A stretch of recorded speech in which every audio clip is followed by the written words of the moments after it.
Hello everyone, welcome back to my YouTube channel. I'm Norden, and today I have something very special for you. Today we're gonna build a digital clock, and it's very easy and very fun and very interesting.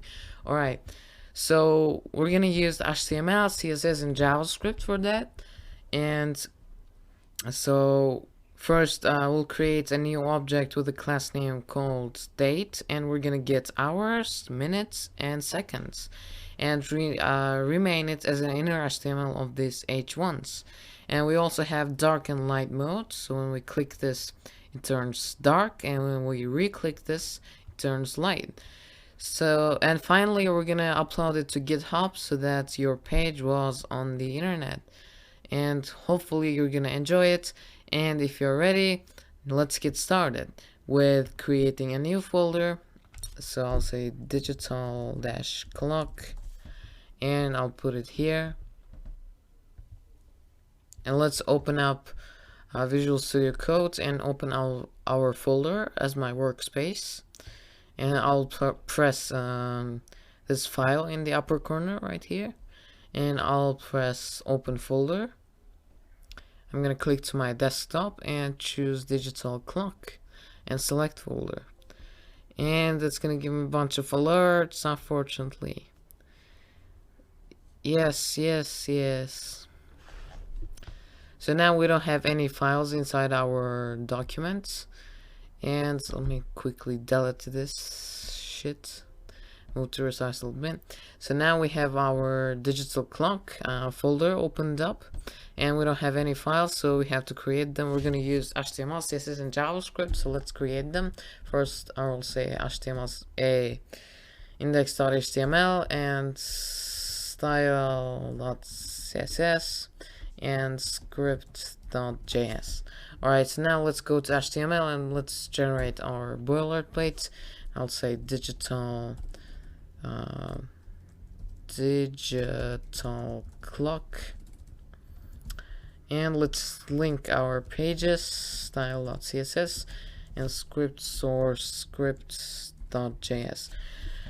Well, actually what you would do for script tag is put it under the body right here, but because script tag should look to the document after the document, but you also can do it in the head, but you just should say differ. And let's do here container, and let's press actually Control plus. On Mac I think it's Command plus, and that's gonna zoom in a little bit. Alright, and let's put our container,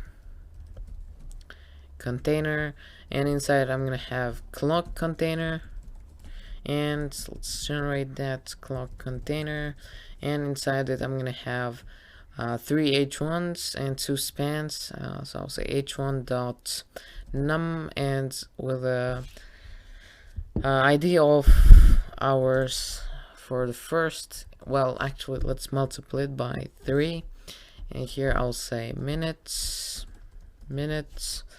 and seconds, and here I'll just say 000000 by default, and we'll change it using JavaScript. So I'll say span dot colon, and with an ID of colon -1, and let's copy this and paste it here. So now instead of 1, let's do 2, and let's put colon here. Alright, so now we have pretty neat looking clock container, and so now we just need to say here dark for, I'm gonna put an icon for dark and light mode, so I'll just say dark, light, and I'll put here an icon called fad-moon. If I generate some classes, it's gonna give me icon. So I'm using a thing called what was that? Script tag for font awesome. So I'm just gonna quickly copy that. I had it in my Telegram, so let's just quickly copy that. Here we go. Here I have it, and let's just paste it in here. So that's gonna generate me kit font also.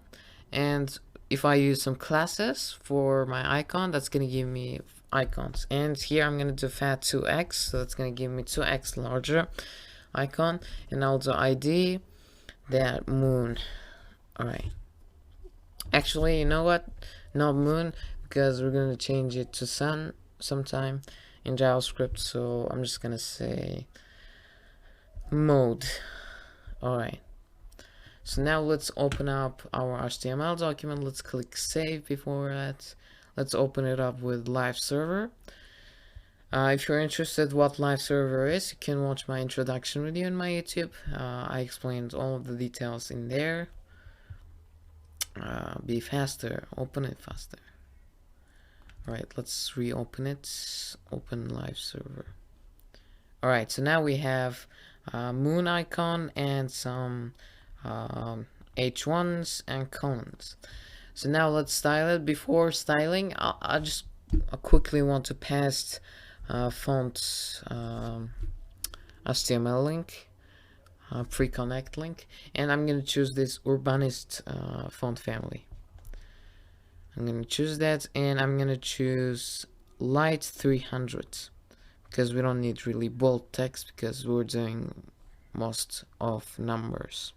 So now I'm gonna copy this pre-connect link in here, copy, or you can also do it in your CSS. You just click this import for that, and well, I prefer link actually. So now let's paste it in here, and let's just twist it up, and now we have a pretty cool looking font family. Oh, we should style it yet. We didn't style it yet. So I'm gonna do some core styling here. Core styling. I'm gonna do ampersand. Ampersand means it selects all of the items inside our HTML document. And I'll do box sizing, border box, and margin 0, padding 0. By default, you'll have some padding and margin. Alright, and I'm gonna remove outline. By default, you will also have some outline. I just hate it. And I'm gonna do font family of Urbanist. I'm not sure how to pronounce it clearly. And Urbanist. So now we have our font style. Basically, it looks similar to this one. So, alright, now let's get into container styling. Container styling. And I'll do container, and I will give this a height of 100 viewports height. What viewports height means is it's gonna take a 100% of the height, no matter what device it is. For example, even if my phone's height is 5,000 pixels, I mean, for example, it's gonna take out 5,000 height, and if my laptop is 1,000. It's gonna take a 1000 pixel of height, so that's very handy. And I'll do width 100%, so good. And I'll display flex all the items. Flex direction I'm gonna give as column, and I'm gonna do justify content to the center and align items to the center as well. So now we have all of the items in the center. Now let's get into clock container. Oh, let's just give this a background actually. Background of, I'm gonna give a 4, a little darker color than just white. And oops. And here let's say clock container styling. And also clock dash container, and for this I'll give a width of 50 reports width, and I'll display flex all of the items inside it, and I'm gonna give flex direction of row. And one thing to mention that I just gave flex direction column here, even if I don't need it, because in case if we will have some more content, it's just useful to add it.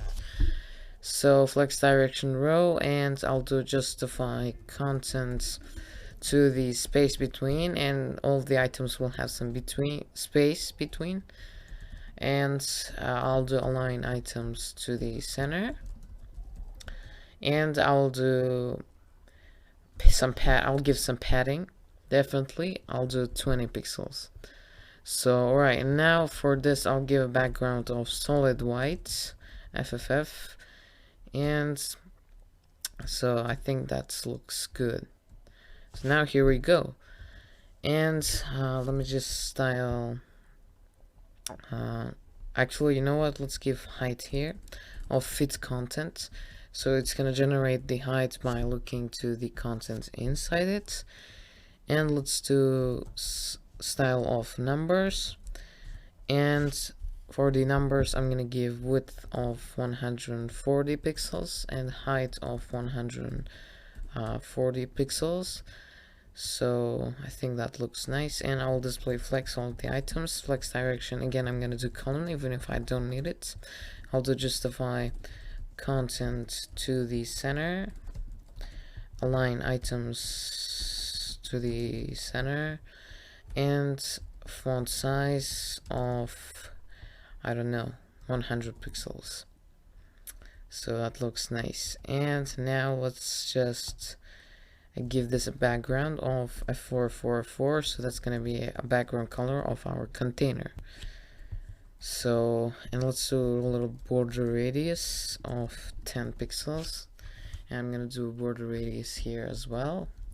Border radius 10 pixels.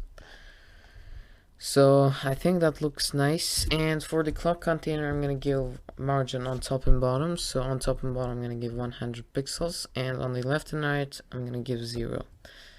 So this icon was a little bit on the top, so that looks similar with this one. And let's just style the columns. So I'm gonna say column, and for this I'm gonna give font size of 80 pixels, so that looks nice, and font size of 6000. Alright, that looks nice. You know what, I'll do bold here. I think that helps. So alright, that looks nice. And now I think this is pretty much for our HTML and CSS, and we need a little bit of responsiveness because, you know, it doesn't look very good. So now let's just quickly go to our media query. Let's create a media query. Media, and I'm gonna do max width of 850 pixels, and when 850 pixel width comes in, this statement right here runs. Alright, so first of all we want our clock container to be a font size of the items inside it to be, I don't know, well, you know what, I'm gonna generate font size to the number font size. I want, I don't know, 50 pixels. So I think that looks nice, and I want height of, I don't know,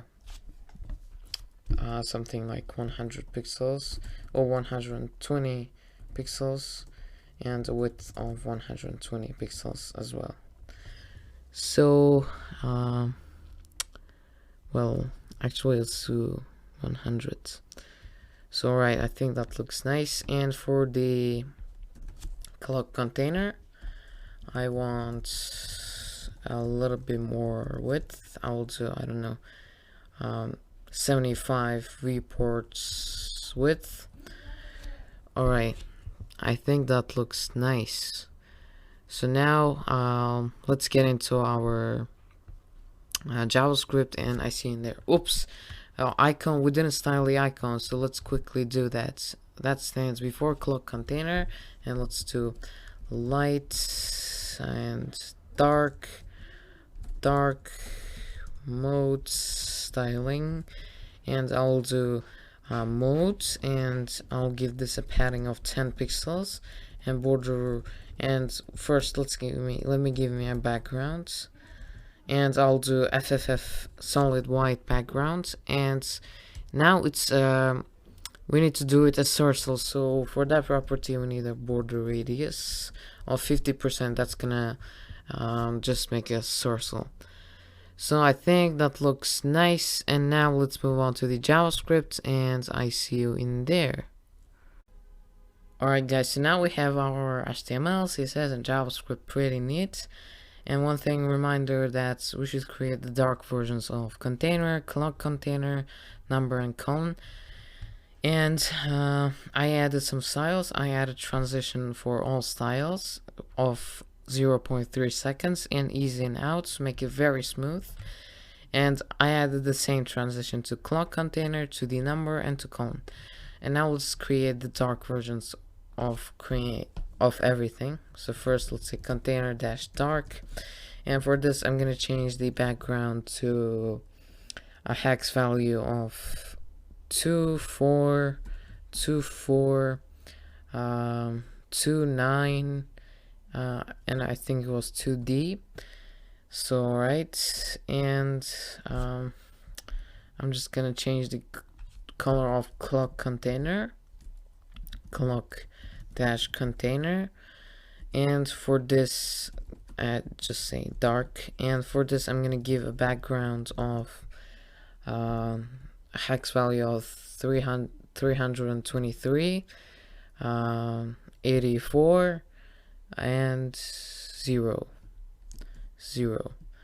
Alright, and I'm gonna do for dark for the numbers, I'll do num dash dark, and for this I'm gonna give a background of the same value, hex value of container, which we gave here. So I'm gonna say 242 this value. Alright, and now let's say we want the color to be F4 for F4, and let's do it for the colon as well, colon dash dark, and I'll do color F4 for F4.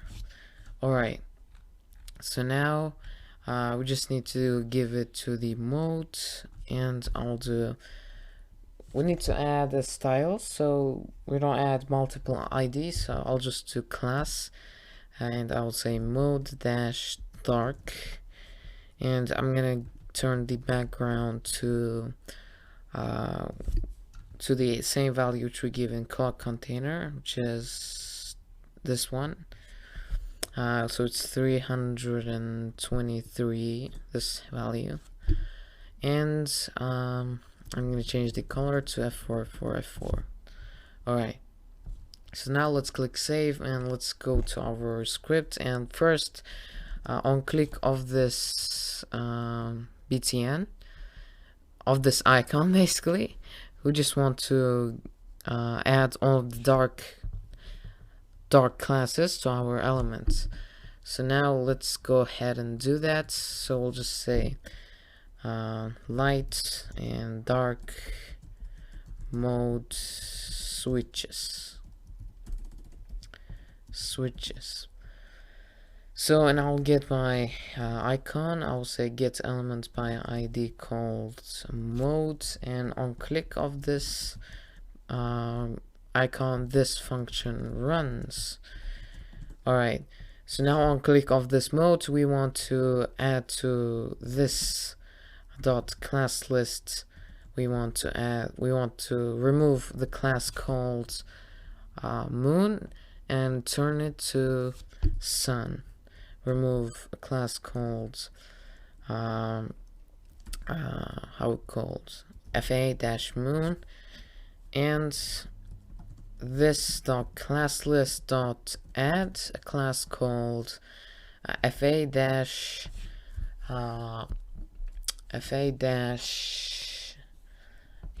sun, And again, I'm gonna add a class called mode dark.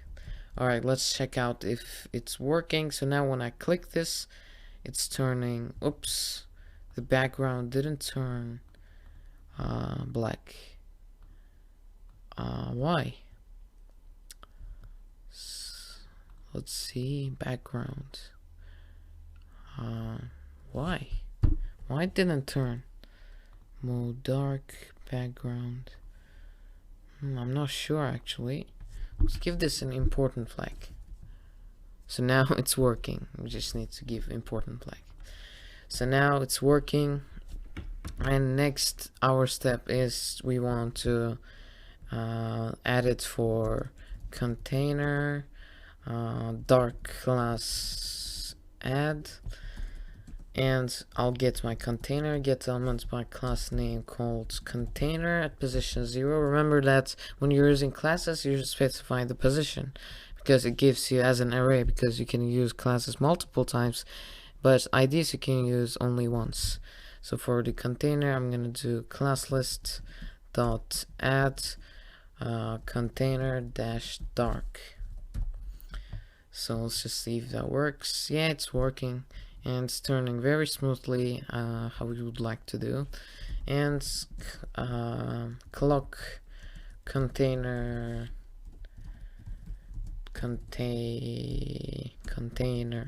dark class add, and I'll get my clock container get elements by class name clock dash container at position 0.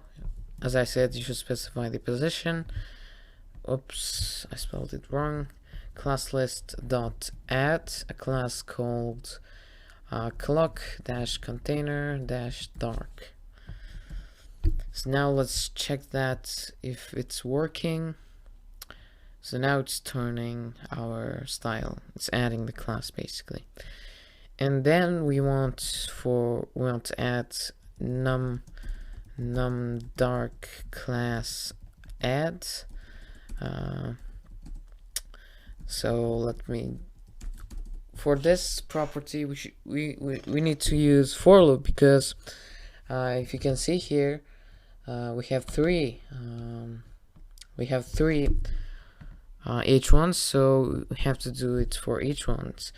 We can do like multiple copy and paste it 3 times, but that doesn't, I don't recommend do that. That's not a good practice, because if you have more h1s, that's not gonna work. So I'm gonna create a for loop, and inside I'm gonna create a variable called I that equals to 0, and when I is less than, when it's less than, basically document get elements by class name num dot length. Dot length is gonna return the output of how many elements with the class of number there is, and every time I want I++. And for loop, every time it's gonna check until, every time it's gonna check the condition if 0, in this case if 0 is less than 3, remember that it returns the output of 3 because we have 3 h1s, and 0 is less than 3, absolutely, and it runs the statement right here. So, and then it adds +1 to I. I++ means I equal to I plus 1, so that's the shortcut, and that's gonna check if the condition is true. Then again it's gonna run the statement and it's gonna repeat doing it. Alright, so now we want to get our numbers, get element by class name number, and we'll specify the position at I. And for this we want to add class list called, and we want to add it a class called num-dark. So let's check it out if it's working. So when I click this is turning dark as well. And so the last thing left is we are also gonna create the for loop for the colons, colon dark class add. So in this case, instead of ice, we want n. So alright, so now it should work. So now when I click this, it adds to the column at position n column dark. So let's click this, and now it's working pretty well. And now let's move on to this clock, and it's gonna be very fast and it's gonna be very interesting. Our main issue was to the dark and light mode. So we just did that, and let's move on to the set interval of every 100 milliseconds to create a new date. So now we're gonna set interval, and I'm gonna give 1000 milliseconds, which is 1 second. And I'm gonna say I'm gonna create a variable called date, and every 1 second it's gonna create a variable called date, and inside it I'm gonna create a new date. This object, it is object-oriented programming, and let's do it for hours. So it's very simple. We're just gonna get the hours and minutes and seconds of this date basically, and we'll just quickly gonna get it into variables, our hours, minutes, and seconds. First I'm gonna say hours equals to documents get element by ID called hours dot just hours, and for the hours dot inner HTML equals to date, which is variable right here, dot get hours. And I think that's all. And I'm gonna do minutes. I'm gonna do it for minutes. I'm gonna create a variable called minutes that contains documents get element by ID called minutes. And for minutes, I'm gonna change its inner HTML to date get minutes every 1000 milliseconds. And I'm gonna do it for the seconds as well. I'm gonna create a variable called seconds that contains get element by ID seconds, and seconds dot inner HTML equals to date get seconds. Alright, I think that looks nice. So now let's just go ahead and check it. So now it's working pretty well, and the last thing left is to go to GitHub, and we just need to do one thing. As you can see here, it's just saying 5, 6, or a 7. If it's less than 10, we want to add 0 near to left to it. So we're just gonna quickly do that up here. We're gonna do if hours dot inner HTML equals to is less than basically 10. 10, yes. Well, actually we have to get it in the string. So then we want to change hours dot inner HTML to 0. 0. Let me get it in the string. 0 plus date get hours. And I'm just gonna copy this and put it for the 3 here. Instead, for hours, I'm gonna say minutes. Let's write this with capital letters. Get minutes. Alright, and let's put it here as well. I'm gonna say seconds, and here just say seconds. Alright, so now if it's less than 10, it's gonna add 0 before it. So now let's go to github.com and upload our website. So I have my account signed in here. My username is Nurdan Glamov, and you should sign into your account. And here I'm going to create new repository. Here I have my repositories, and I'm going to click new. That's going to open me a new repository, and I'm going to say digital dash clock, and I'm going to say in the description, it's optional, but I'm just going to say digital clock dot, and I'm going to create repository. So that creates me a new repository, and now I will choose upload an existing file right here, and I will choose files. I'll go to my desktop and choose digital dash clock, and I'm going to select all of the files and open them. So now that's uploading. So now we have 3 of our files, and I'm going to commit changes here.